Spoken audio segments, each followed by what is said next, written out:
சரீரம் செத்து போச்சு, பாட்டியுடைய கற்பம் செத்து போச்சு, உன்னிடத்திலே சந்ததி தோன்றுவார்கள் என்று முழங்கின தேவனோடு முழங்கும்படியாக. நாளில் உங்களுடைய கண்களை குருடாக்கி வைத்திருக்கிற பிசாசு துண்டை காணும் துணியை காணுன்னு உன்னை விட்டுட்டு ஓட போறான். யுத்தம் துவங்குகிறதுக்கு முன்பதாகவே வெற்றியை டிக்ளேர் பண்ணியிருக்காங்க. சப்பையான தோல்வி நிறைந்த அவமான நிந்தை நிறைந்த வாழ்க்கைக்கு ஒன்று அழைக்கலை. அப்போ ஓட்டாண்டிங்க ஆடு மேய்க்க தான் லாச்சு, வேற எதுக்கும் லாய்க்கில்லை. அவனை தூக்கி கொண்டு அரசனாக்கின தேவன் உன்னோடு பேசுகிறார்.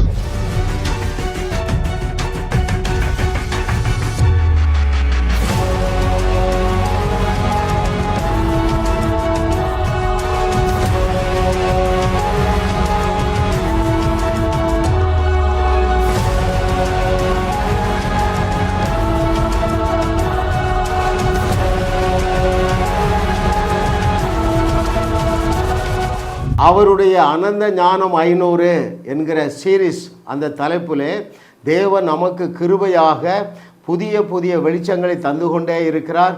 புதிய புதிய தலைப்புகளை தந்து கொண்டே இருக்கிறார். அநேகர் ஆசீர்வதிக்கப்படுகிறீர்கள், நீங்களும் வாழுவீர்கள். தேவன் உங்களை கொண்டு வையகத்தையும் வாழ வைப்பார். 23வது அந்த சத்தியம், வெற்றியை முன்னமே முழங்கு. மிக மிக முக்கியமான ஒரு சத்தியத்தை ஆவியானவர் கற்றுத்தரப்போகிறார். சத்தியத்தை சரியாக அறிந்தவர்கள் எந்த நம்ப முடியாத சூழ்நிலையிலும் வெற்றியை நம்பி பேசி இருக்கிறாங்க. ரைட்?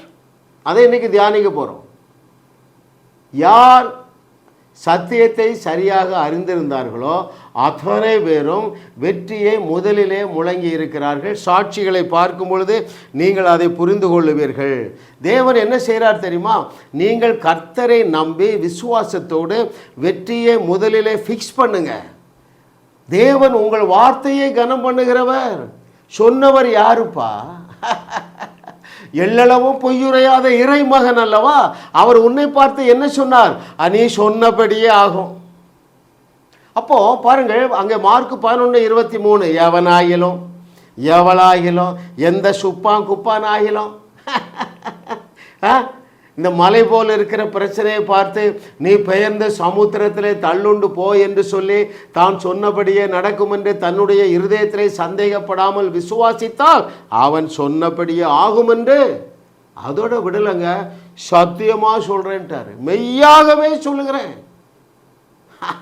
அப்போது இதை கேட்டுக்கொண்டிருக்கிற தேவர்களே, என்னுடைய செய்தியை நீங்கள் தொடர்ந்து கேட்கிற நபராக இருந்தால் தைரியமாக டிக்ளேர் பண்ணுங்க. குழந்தை பாக்கியம் இல்லையா? 10 மாதத்தில் உன் கையில் ஒரு டேனியல் இருப்பான்னு நீ முழங்கு. டாக்டர் சொல்லிட்டாரு, 10 வருஷம் ஆயிட்டு குழந்தை இல்லை. எப்பா பைபிள் என்ன சொல்லுதுப்பா?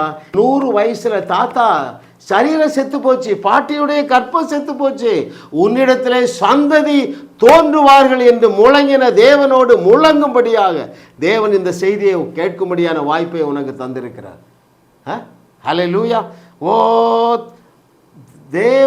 தேவன் மாத்திரம் இல்லைங்க, அநேக தேவனுடைய ஜனங்கள் இப்படி முழங்கி இருக்கிறாங்க. யுத்தம் துவங்கும் முன்பதாகவே வெற்றியை முழங்கினர். ரைட்? வாரே ஆரம்பிக்கலப்பா, வெற்றியை முழங்கி இருக்கிறாங்க. சாப்பாடு எங்கேருந்து வரும்னு தெரியல, ஆனால் செழிப்பை முழங்கி இருக்கிறார்கள். ரைட்? கிழவன் கிழவி என்ன சொல்ல, அவர்களுக்கு சந்ததியை முழங்கி இருக்கிறாங்க. ரைட்? அப்புறம் என்னங்க? உயிரே இல்லைங்க, குளிப்பாட்டி வச்சாச்சுங்க. இல்லாத உயிரை இருக்கிறது போல பேசினார்கள். அதனால இன்னைக்கு தலைப்பு என்ன? வெற்றியை முன்னமே முழங்கு. யுத்தம் ஆரம்பிக்க முன்பதாகவே என்ன செய்ய? வெற்றியை முழங்கு. என்கிட்ட சிலர் கேட்பாங்க, ஐயா என் பொண்ணுக்கு 33 வயசு ஆயிட்டியா? பிப்ரவரி மாதத்தில் கூப்பிட்றான்னு வைங்களேன். நான் என்ன சொல்லுவேன் தெரியுமா? ஏம்மா உன் பிள்ளைக்கு 30 நாளில் கல்யாணம் நடக்கும், இந்த வருஷம் டிசம்பர் மாதத்தில் அவன் கையில் ஒரு தாவீது இருப்பான் என்று நான் முழங்குகிறேன். நான் மலையை பார்த்து பேச அந்த அம்மாவுக்கு கண்ணீர். ஐயா இதுவரைக்கும் 100 மாப்பிள்ளை பார்த்தாச்சுயா, என் பிள்ளைய ஒருத்தனுக்கு பிடிக்கல. ஏம்மா நான் சொன்னதான் 30 நாளில் திருமணம் நடக்கிறது, உனக்கு வருகிறவன் பெஸ்ட் மருமக வருவான், இந்த வருஷ கடைசிக்குள்ளே தேவன் உன்னை பாட்டியாக்குறாரு. சொல்லத்தானே சொல்லியிருக்கிறாரு. சொல்லி பாருங்கங்க, விசுவாசத்தில் பெருகுவீங்க. ஃபஸ்ட்டில் விசுவாசத்தில் தடுமாற்றம் இருக்கும். பிசாசு பயங்காட்டுவான், நடக்கட்டா என்ன, ஒன்றும் நடக்காதுங்க. நடக்கட்டா என்னங்க, வசனத்துக்கு கீழ்ப்படுகிறீங்க. இயேசு கிறிஸ்து சொன்னார் அல்லவா, மார்க் 11:23 நீங்கள் கீழ்ப்படுகிறீங்க, பரலோகம் எழுந்து நின்று கைதட்டும். ஹல்லேலூயா. நூற்றுக்கணக்கான சாட்சிகள் இருக்கின்றன. இதனால உங்களுடைய கண்களை குருடாக்கி வைத்திருக்கிற பிசாசு துண்டை காணும் துணியை காணுன்னு உன்னை விட்டுட்டு ஓட போகிறான். நீ இயேசு கிறிஸ்துவை போல பேசுவாய், எலியாவை போல பேசுவாய், வேற யார், எலிசாவை போல பேசுவாய், ஜான் சிங்கை போல பேசுவாய், சிங்கத்தை போல பேசுவாய். சிங்கார வாழ்க்கை உனக்கு காத்திருக்கிறது என்று கர்த்தர் சொல்லுகிறார். அநேகர் தங்க ஆஸ்திகளை உனக்கு எழுதி வச்சிருவாங்கப்பா, பறவையா நீ வேலைக்கு போகிறா. ரைட், பைபிள் தானேங்க நான் பேசுகிறேன். ஒருத்தர் சொல்கிறாரு, பிரதர் நீங்கள் ரொம்ப எக்ஸ்ட்ரீமாக பேசுகிறீங்களே. நான் கேட்டேன், பைபிளில் எதுங்க எக்ஸ்ட்ரீம் இல்லாமல் இருக்கு? எது எக்ஸ்ட்ரீம் இல்லாமல் இருக்கு? சிருஷ்டித்த உடனே சொல்கிறார், ஏன் சாயலில் இருக்கிறா, என்னை போல தான் இருக்கிறா. அது எக்ஸ்ட்ரீம் இல்லையா? நீ ஆளுகை செய்வாய், அது எக்ஸ்ட்ரீம் இல்லையா? திக்குவாய் மந்தனாவு, நீ தாண்டா என் ஜனங்களை விடுவிப்பாய். Is it not extreme? சூரியனை பார்த்து பேசுறாங்க, அது கீழ்ப்படிஞ்சது, அது எக்ஸ்ட்ரீம் இல்லையா? எல்லாமே எக்ஸ்ட்ரீம் தாங்க. சபை தான் தூங்கிட்டு மந்தம் பிடிச்சு போச்சு. ஏன்? எல்லாத்தையும் ப்ராக்டிக்கலாகவே திங்க் பண்ணுறது. பைபிளில் எந்த பிரச்சனையாவது ப்ராக்டிக்கலாக சால்வ் கொடுத்துருந்தா, ப்ராக்டிக்கலாக சொல்யூஷன் கொடுத்துருந்தா, எந்த வியாதிக்கும் ப்ராக்டிக்கலாக சுகம் கொடுத்துருந்தால், எந்த ஒரு சிறையிருப்பிலிருந்து விடுதலையை ப்ராக்டிக்கலாக கொடுத்துருந்தா, தயவுசெய்து என்னை அழையுங்கள். Hallelujah. Oh thank you lord for your goodness. ஒரு 5 எக்ஸாம்பிளை பார்ப்போமா? 5 எக்ஸாம்பிள். என்ன எக்ஸாம்பிள்? யுத்தம் துவங்குகிறதுக்கு முன்பதாகவே வெற்றியை டிக்ளேர் பண்ணியிருக்காங்க. தேவனை சொல்லலைங்க, மனிதர்கள். பழைய ஏற்பாட்டில் புதிய ஏற்பாட்டிலலாம் இருக்குங்க. முதலாவது யாரை பார்க்கலாம்? மோசேட்ட கற்றுக்கொள்வோமா? என்ன கற்றுக்கொள்ளணும்? 430 ஆண்டுகள் அடி வாங்கியே பழகிட்டாங்கங்க. இவன் வேற கொலை பண்ணிட்டு மாமனார் தான் அடைக்கலம் தஞ்சன்னு போயிட்டான். அவன் முழங்குறாங்கங்க. பின்னால யாரு? பார்வோனின் சேனை, ஃபுல்லி ஆம்டு. இஸ்ரேல் ஜனங்கள் அடி வாங்கி தான் பழக்கம், அடி கொடுத்து பழக்கம் இல்லை. கையில் ஒரு ஆயுதம் கூட இல்லைங்க. அவன் முழங்குகிறான் செங்கடலுக்கு முன்பதாக. அருமையான சகோதரர்களே சகோதரிகளே, இப்படி தானே பேசியிருப்பான். அருமையான இஸ்ரவேலர்களே, இன்று காண்கிற எகிப்தியர்களை நீ இனி ஒரு நாளும் காண்பதில்லை என்று கர்த்தர் அங்கே அற்புதம் செய்து இஸ்ரவேலனுடைய சேனை, பார்வோனுடைய சேனையை அழிப்பதற்கு முன்பதாலே அந்த கொலைகாரன் திக்குவாயு மந்தனாவுள்ள அந்த மோசே வெற்றியை முழங்க முடியும் என்றால், வெரி இம்பார்ட்டன்ட் ட்ரூத்துங்க. நீங்கள் வெற்றியை பேசாதனால தான் ஜனங்கள் தோல்வியோடு வாழுகிறார்கள். ஹல்லேலூயா. கர்த்தர் நல்லவர், அவர் கிருபை என்றும் உள்ளது. இன்னைக்கு காலையில் இந்த செய்தி ரெக்கார்ட் பண்ண முன்னாடி ஒரு சாதாரண ஹோட்டல் ஒரு மெஸ்ஸு மாதிரி நிறைய அழகாக இட்லி, அங்கே ஆப்பெல்லாம் சொல்கிறாங்க. 2 ஆப்பம் ஆர்டர் பண்ணிவிட்டு உட்கார்ந்தேன். கிறிஸ்துவை அறியாதவர்கள் விக்கிரக படங்க வச்சுருக்காங்க. அதில் ஒரு அம்மா சொல்கிறாங்க, இங்கே ஃபேன் போடலாமா, அங்கே ஃபேன் போடலாமா, ஒரே வேர்வை, சம்மர் தாங்க முடியல ஐயான்னாங்க.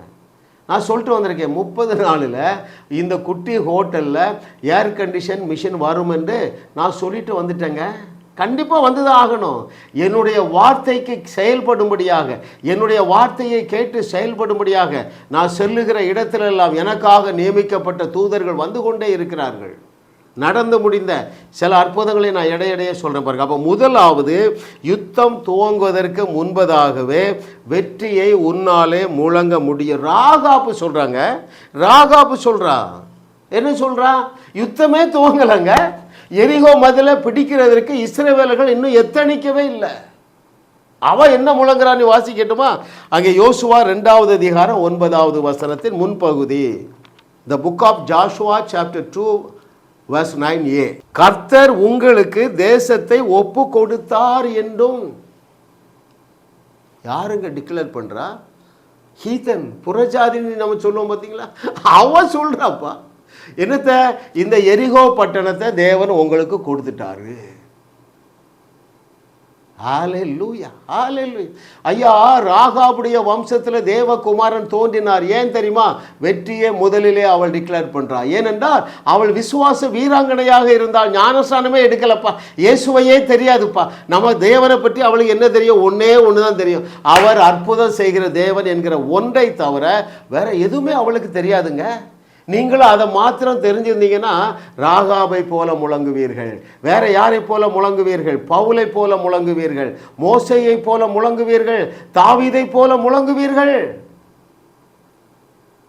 தலைப்பு என்ன? வெற்றியை முன்னமே முழங்கு. ஹல்லேலூயா. ஓ, thank you Lord for your goodness.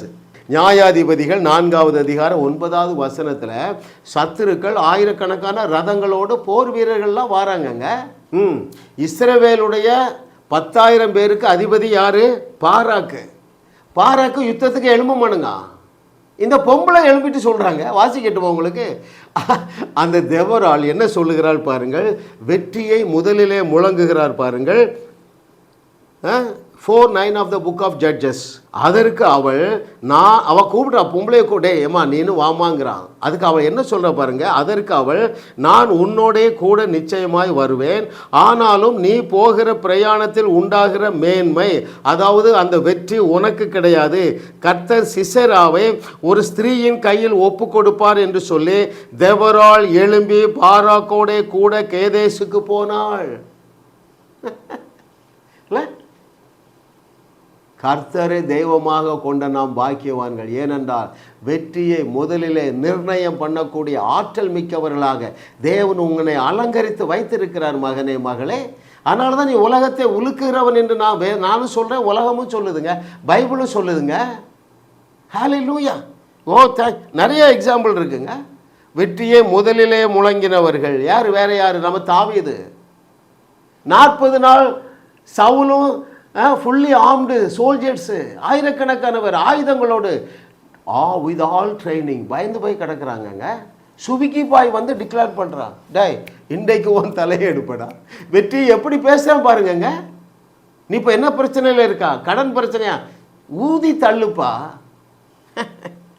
நான் அது ஓகே, அது அடுத்த உதாரணத்தில் வரேன். நான் எப்படி 1 கோடி ரூபா கடனை ஊதி தள்ளினேன் என்று சொல்ல தரப்போகிறேன். அப்போ முதலாவது, யுத்தம் துவங்குவதற்கு முன்பதாகவே நீ என்ன செய்யலாம்? வெற்றியை முழங்க வேண்டும். ரைட்? கர்த்தர் நல்லவர். இந்த தேர்தலில் 2024வது தேர்தலில் சுவிசேஷ விரோதிகள் யாருமே அந்த பார்லமெண்ட் ஹவுஸுக்குள்ளே நுழைய மாட்டார்கள் என்று வெற்றியை நான் முதலிலே டிக்ளேர் பண்ணுறேன். நான் சொன்னபடி தான் ஆகும். ஹல்லேலூயா. இரண்டாவது பாருங்கள், முதலாவது வெற்றியை முழங்கு, ரெண்டாவது செழிப்பை முழங்கு. ஹல்லேலூயா. அன்றைக்கு செழிப்பை மாத்திரம் எலிசா முதலிலே முழங்கவில்லை என்றால் அநேக ஆயிரக்கணக்கான குழந்தைகளை அறுத்து சாப்பிட்ருப்பாங்கங்க. சத்தியத்தை சரியாக அறிந்தவன் அது யாரு? நாவில் உள்ள அதிகாரத்தை அறிந்தவன். நாவில் உள்ள அதிகாரத்தை அறிஞ்சிருந்தா யாரு? எலியா, எலிசா, தாவீது, வேற யாரு? யோசுவா, சூரியனை பார்த்து பேசுகிறா. ரைட்? பேதுரு, யாரு? பவுல், இயேசு கிறிஸ்து. நாவில் உள்ள அதிகாரம். தேவன் உங்களுக்கு கொடுத்துருக்கிற அதிகாரங்க, அத்தாரிட்டி, பவர் அண்ட் அத்தாரிட்டி. இந்த 2 புஸ்தகமும் நீங்கள் 2 கோடி ரூபா கொடுக்கலாங்க. நான் எழுதி தரேன். இந்த 2 புஸ்தகங்களுக்கும் 2 கோடி ரூபா கொடுக்கலாம். உங்களை கோடீஸ்வரன் ஆக்கிருங்க. அருமையான தேவர்களை, hallelujah, hallelujah, hallelujah. Oh, thank you lord for your goodness. பாருங்கள், நீங்கள் நான் எலிசானோடனே நீங்கள் உடனே பொசுக்குன்னு போயிடக்கூடாது. அங்கிள், அவன் பெரிய தீர்க்கதரிசி இல்லையா? இயேசு ஒன்றை பாட்டு என்ன சொல்கிறான்னு நான் வாசிக்க போகிறேன்.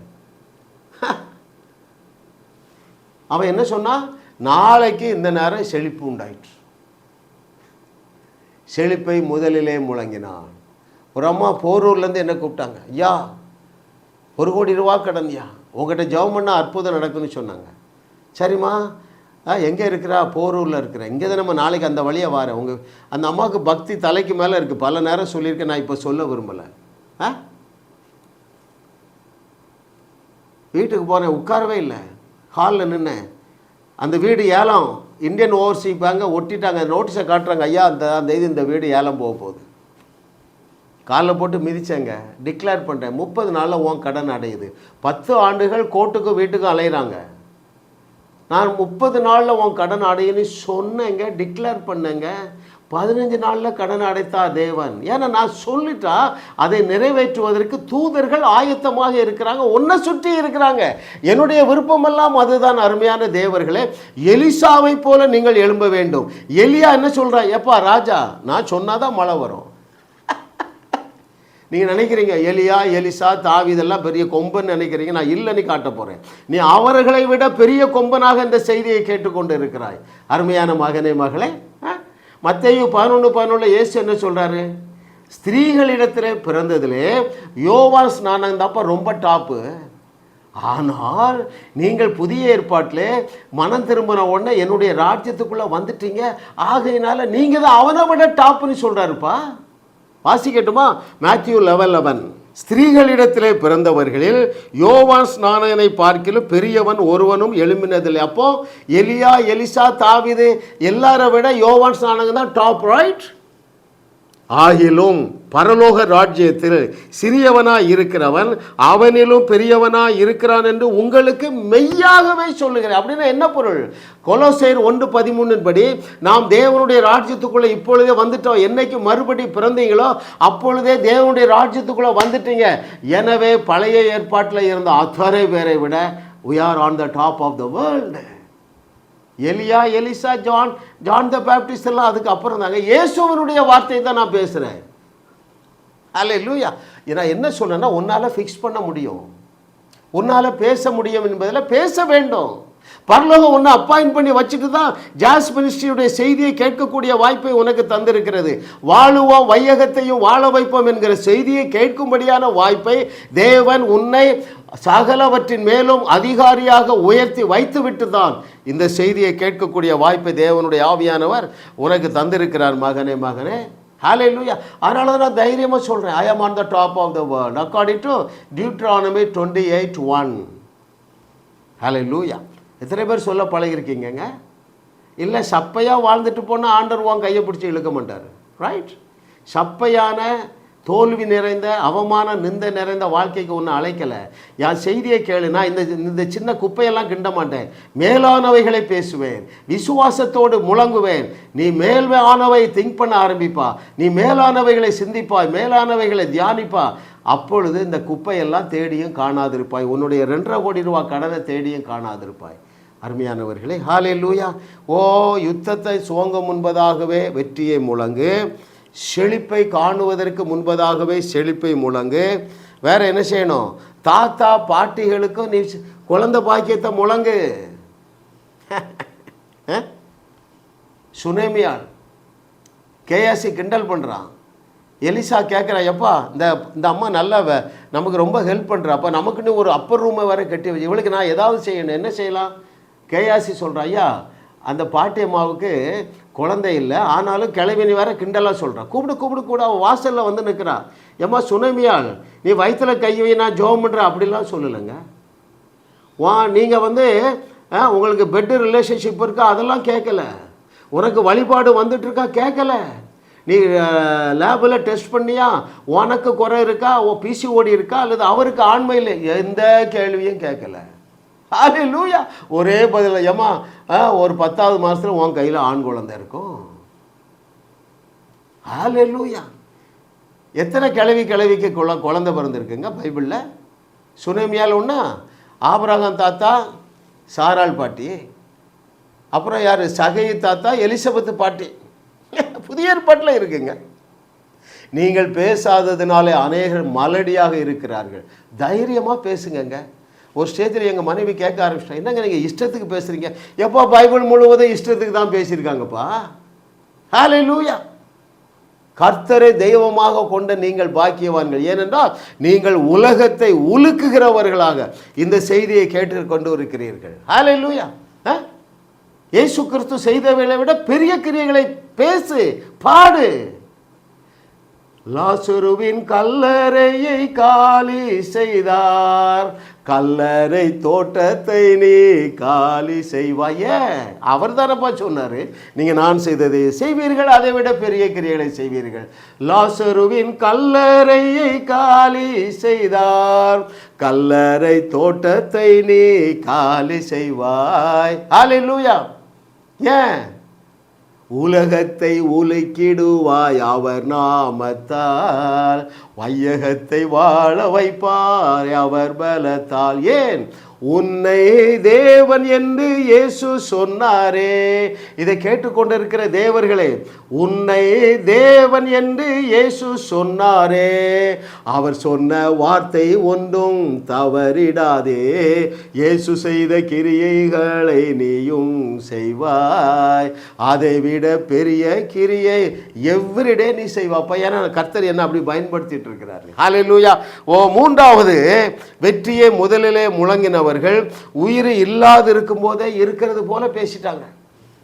இயேசு கிறிஸ்துவை பற்றி நான் சொல்லல, அவர் பேசினாரு.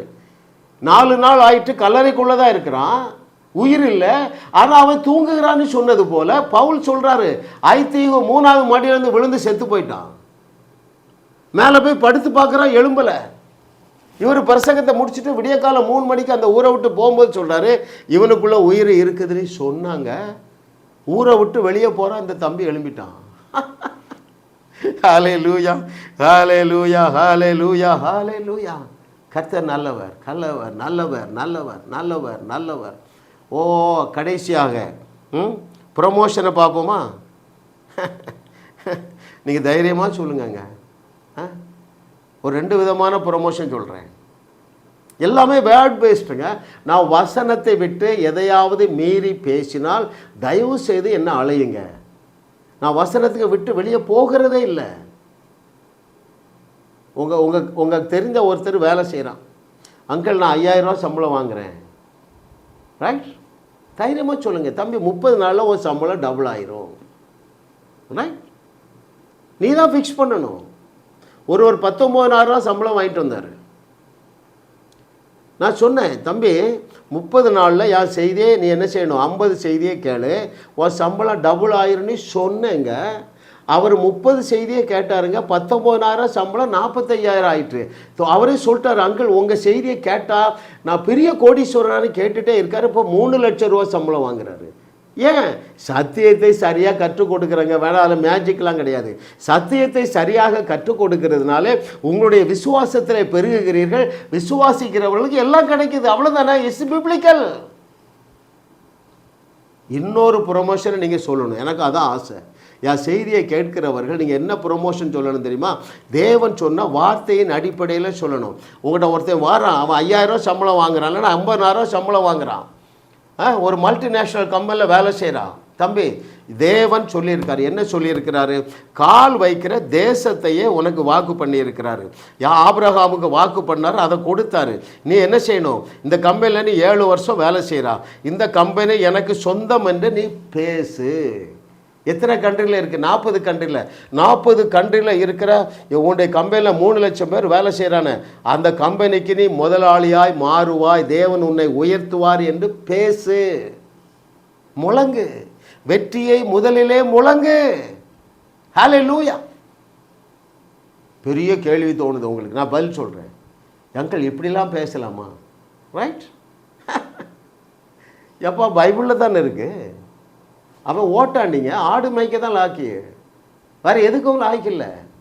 அவனை தூக்கி கொண்டு அரசனாக்கின தேவன் உன்னோடு பேசுகிறார். அவள் அனாத, அட்ரஸ் இல்லை, பயந்தாங்கோழி, அடிமை. அவளை அரசியாக்கின தேவன் உன்னோடு பேசுகிறார். வெற்றியை எத்தனை பேர் முதல்ல முழங்க போகிறீங்க? அருமையான தேவர்களே, சாதாரண வாழ்க்கை வாழாதீங்க, சாதாரண ஊழியம் செய்யாதீங்க. சாதாரண வருமானத்தை ஈட்டாதீர்கள், உலகத்தை உலுக்குங்கள். அதற்காகவே தேவன் வாழுவோம் வையகத்தையும் வாழ வைப்போம் என்கிற இந்த செய்திகளை இந்த 21வது நூற்றாண்டிலே கொடுத்து கொண்டு இருக்கிறார். ஹல்லேலூயா. இன்னும் எத்தனை வசனம் வேணுங்க? ஒரே ஒரு வசனத்தை வாசித்திருவில்லை, அது கூட வாசிக்க வேண்டாம். நீங்கள் வாசிங்க, யோபு 22:28 வாசிங்க. நீ என்ன ஃபிக்ஸ் பண்ணுறையோ அதை பரலோகம் நிறைவேற்றும் என்று சொல்லுகிறார். நீ தான் ஃபிக்ஸ் பண்ணணும். You have to decree and declare. யோபு 22:28. ஹல்லேலூயா. நான் டிக்ளேர் பண்ணட்டுமா? அருமையான தேவர்களே, உங்களுக்கு என்ன பிரச்சனை? 5 பிரச்சனை சொன்ன 5ஐயும் நான் உங்கள் மேலே டிக்ளேர் பண்ணுறேன். முதலாவது என்னது? நீங்கள் ஏதோ ஒரு பிரச்சனையில் யுத்தத்தில் இருக்கீங்க, இப்படி வச்சுக்கிடுவோம். உங்கள் ஆஃபீஸில் ஒரு பிரச்சனை, அல்லது உங்கள் கிராமத்தில் ஒரு பிரச்சனை, நீ தான் ஜெயிக்கிறா.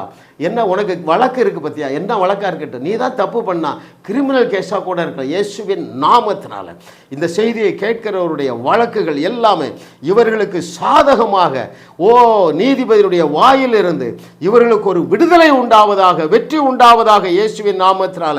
கடன் பிரச்சனையில் இருக்கிறவர்கள் 30 நாளில் எல்லா கடன் பிரச்சனையிலிருந்து வெளியே வருவார்களாக இயேசுவின் நாமத்தினால. திருமணமாகி 10 ஆண்டு 20 ஆண்டு 30 ஆண்டு குழந்தை பாக்கியம் இல்லாதவர்களுக்கு இயேசுவின் நாமத்தினால இன்னும் 10வது மாதத்தில் இவர்கள் கையிலே ஒரு ஆண் குழந்தை தாவீது பிறப்பானாக இயேசுவின் நாமத்தினால. ஹல்லேலூயா, ஹல்லேலூயா, ஹல்லேலூயா. என்னுடைய பிள்ளைகள் யாரெல்லாம் மரித்தோரை உயிரோடு எழுப்ப செல்லுகிறார்களோ இவர்கள் போய் அங்கே நின்ன உடனே அங்கே ஒரு பூமி அதிர்ச்சி உண்டாகுது, அந்த சரீரம் உயிரோடு வருகிறது என்று கர்த்தர் சொல்லுகிறதற்காக நன்றி. சாதாரண சம்பாத்தியம் பண்ணுகிறவர்கள் யாரெல்லாம் வேற கம்பெனியில் வேலை செய்கிறாங்களோ இவர்களுக்கு அந்த கம்பெனி சொந்தமாவதாக இயேசுவின் நாமத்தில் பிதாவே, ஆமென், ஆமென். ஜாஸ் மினிஸ்ட்ரி செய்திகள் மூலமாக நீங்கள் ஆசீர்வதிக்கப்பட்டிருக்கிறீர்கள். நீங்கள் இந்த ஊழியத்தோடு கைகோர்க்கும்படியாக உங்களை அழைக்கிறோம். நீங்கள் காணிக்கை விதைக்கக்கூடிய நல்ல நிலமாக ஜாஸ் மினிஸ்ட்ரிஸ் இருக்கிறது. விசுவாசத்தோடு உற்சாகமாக பெருக விதையுங்கள். தேவன் உங்களை 1000 மடங்கு பெருக செய்வார். வாரந்தோறும் சென்னை முகப்பேரில் நடைபெறும் கிங்ஸ் அண்ட் குயின்ஸ் அசம்பிளி ஞாயிறு ஆராதனைக்கு அன்புடன் அழைக்கிறோம். சத்தியத்தை சரியாக அறிந்து வெற்றி வாழ்க்கை வாழுவீர்கள். சென்னையில் உள்ள உங்கள் நண்பர்கள் உறவினர்களையும் 3 மாதங்கள் தொடர்ந்து வரும்படியாக உற்சாகப்படுத்துங்கள். முற்றிலும் ஜெயமான வாழ்க்கை வாழுவார்கள். உங்களையும் வாழ வைத்து உங்கள் மூலம் உலகத்தையும் வாழ வைக்கவே தேவன் எங்களை கிருபையாக அழைத்துள்ளார். விடுதலை பெறவும் சுகத்தை அனுபவிக்கவும் தொலைபேசியில் எங்களோடு தொடர்பு கொள்ளுங்கள். ஜாஸ் மினிஸ்ட்ரிஸ் யூடியூப் சேனலில் தொடர்ந்து செய்திகளை கேளுங்கள். சப்ஸ்கிரைப் செய்யுங்கள். வீடியோக்களை லைக் செய்து பலரோடும் பகிர்ந்து கொள்ளுங்கள். அவர்களும் ஆசீர்வதிக்கப்படட்டும்.